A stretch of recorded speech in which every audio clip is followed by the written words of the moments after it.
Over the years, I've worked with and hired immigrants legally from all over the world. When you're an immigrant yourself, you tend to find your people. What I often hear in immigration debates is a lot of talk about immigrants, but not enough from those of us who have actually lived inside the system for decades. For us, immigration is not a political talking point. It's our real life and our future, and something we gone through and put a lot of effort and a lot of hope in. Over the past 20 years, I've seen how the system actually works. It hasn't changed much. And I've also sponsored individuals to help them gain legal status because Americans once did the same for me when I needed support with my paperwork. That community includes people who arrived legally and those who didn't. I have both acquaintances and friends on both sides. And across both groups, there's actually a shared understanding, to my experience, that everybody of us immigrants understands that laws matter. Ignoring them, even when driven by hardship, often leads to serious problems and safety risks, unfortunately.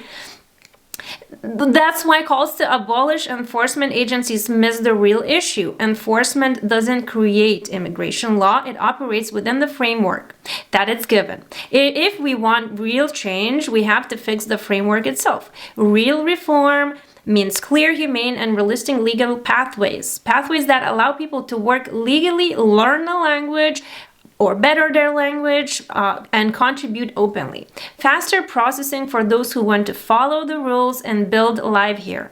Fair options to adjust status for people who didn't commit fraud or serious crime. But it has to be fair. You cannot favor somebody that comes illegally versus people who trying very hard to come here legally. That is a serious fact that's happening. Keeping people also undocumented and in the shadows doesn't protect them. It makes them more vulnerable to exploitation and trafficking. A system that balances lawful enforcement with compassion and reform is safer for everybody. Most immigrants I know want the same thing: stability, dignity, and a fair chance. When given the opportunity to contribute legally, they work incredibly hard, pay taxes, and invest in their communities. They don't want to be immigrants forever. They want to be Americans. This isn't a one-party failure or administration failure. Both sides have fallen short, leaving real people stuck in the middle. If we truly want to help immigrants, we need real solutions, not slogans, division, or extremes. I'm a naturalized American. I love this country, respect its laws, and do business with integrity. Let me know what you guys think. Post them in the comments down below. Thank you for watching. Have a brilliant day.